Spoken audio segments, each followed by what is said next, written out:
Donc bonjour à toi, voici ma deuxième vidéo, la vérité de qui je suis, qui fait suite à la première vidéo, as-tu envie d'être qui tu es? Alors je suis une femme, une mère, une enseignante, une thérapeute, en tout cas je suis quelqu'un, ça c'est sûr. Et c'est quoi la vérité de qui je suis? Alors la vérité, ça me semble être quelque chose de libre, c'est-à-dire qu'on ne s'arrange pas avec la vérité, elle est telle qu'elle est toute crue.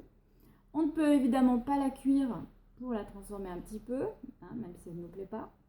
Alors qui suis-je en vérité? Eh bien, dans la première vidéo, j'en suis arrivée à la conclusion que de toute façon, je suis ce que je suis, un point c'est tout. Par contre, ce sur quoi je peux agir, c'est apprendre à me connaître. Ça me fait penser à Socrate, connais-toi toi-même, quand on était en terminale. Eh bien, voilà, il me semblerait que peut-être la question serait d'apprendre à se connaître, à connaître les informations que l'on porte. En tout cas, c'est la piste que j'ai envie de suivre. Alors, qui suis-je en vérité? Donc, la seule vérité immédiate qui soit, c'est par exemple un chat, c'est un chat, une carotte, c'est une carotte, et que peut-être le mensonge pour une carotte, ça serait de se prendre pour une banane pendant des années, aller vivre dans une communauté de bananes, et puis se dire, tiens, c'est bizarre, je suis pas bien, moi, parmi eux, c'est curieux.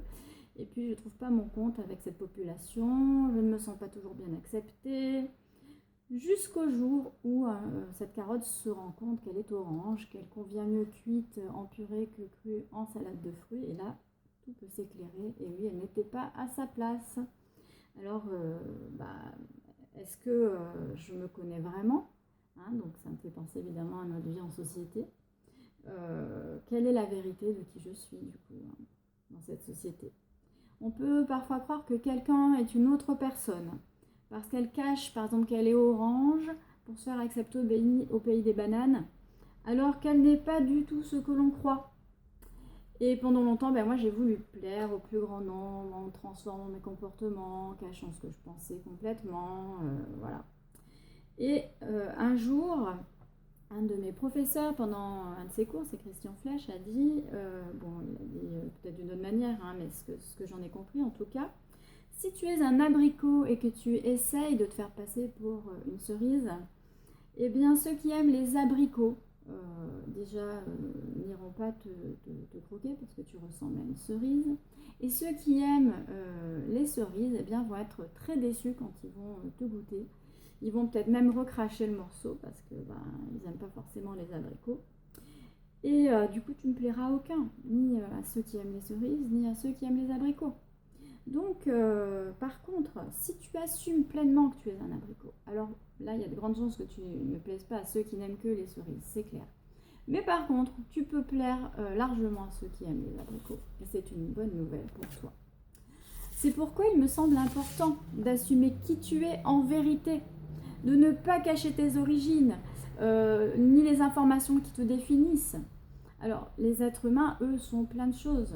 C'est un peu comme des tableaux. Ils ont une couleur, une saveur. Alors, par exemple, il y a des tableaux qui sont à dominante verte, bleue, d'autres qui sont multicolores, d'autres à dominante rouge, ocre.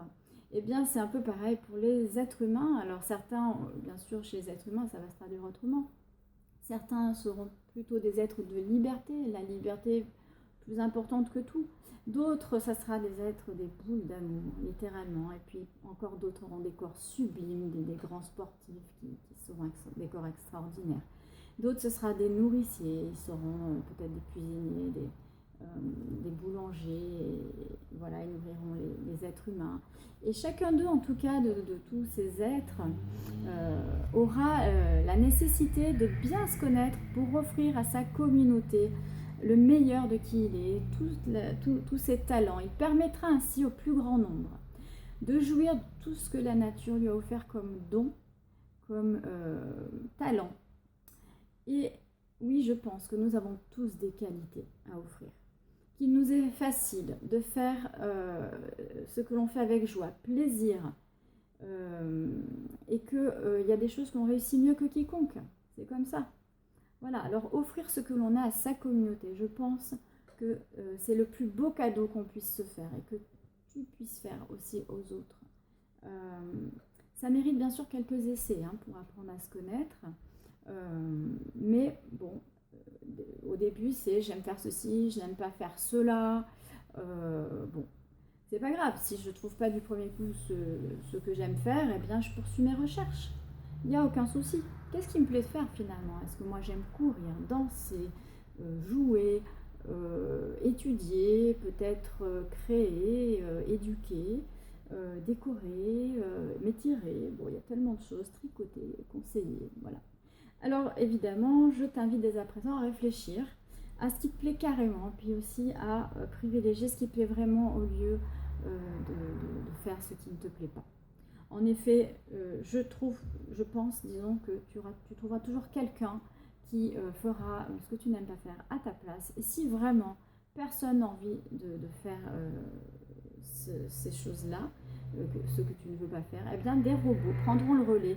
Et là, ils seront au service de l'humanité plutôt que le contraire. Pour une fois, ça fera du bien. Alors, j'avais vu dans une émission télévisée une personne, une dame, qui avait une grande carrière dans les banques et qui, un jour, avait découvert que là où elle se sentait le mieux, eh bien, c'était à nettoyer les maisons. Alors, elle a changé de carrière et pour ce faire, bien sûr, elle a dû largement diminuer son salaire parce que de nos jours, les femmes de ménage sont bien sûr moins rémunérées que les banquiers. Mais bon, il me semble en tout cas important que chacun dans notre société soit reconnu, rémunéré, dans des proportions semblables pour s'épanouir confortablement, équitablement. Que quelqu'un qui a le talent de faire pousser les légumes ou les arbres fruitiers soit autant reconnu que quelqu'un qui tape dans un ballon, qui opère à cœur ouvert. Bien sûr, c'est aussi un talent d'opérer à cœur ouvert. Mais en tout cas, ça ne me semble pas encore concevable dans notre société que tous les talents soient rémunérés à la même hauteur. Bon, en attendant, si on laisse les considérations financières de côté, on peut quand même, je pense, commencer à tous faire ce qui nous plaît, au moins du côté des loisirs, et puis si possible, évidemment, du côté de nos activités professionnelles, tenter autant que faire se peut d'apprendre à mieux nous connaître et d'exercer ce qui nous plaît vraiment dans notre activité professionnelle. Alors la vérité de qui je suis, quelle est ta vérité à toi? Je te laisse bien sûr y répondre. Es-tu prêt à offrir au monde qui tu es? À reconnaître la vérité de ton être, à reconnaître tes talents et tes dons et à les offrir au plus grand nombre. Alors évidemment, prends le temps d'y réfléchir et puis je te souhaite bien sûr d'y parvenir. Si cette vidéo t'a plu, bien, je t'invite à y mettre un pouce bleu et aussi à t'abonner à ma chaîne qui va s'étoffer semaine après semaine. Tu recevras ainsi mes vidéos et n'hésite pas à laisser un commentaire que tu aimes les abricots ou que tu ne les aimes pas. Je te dis à bientôt.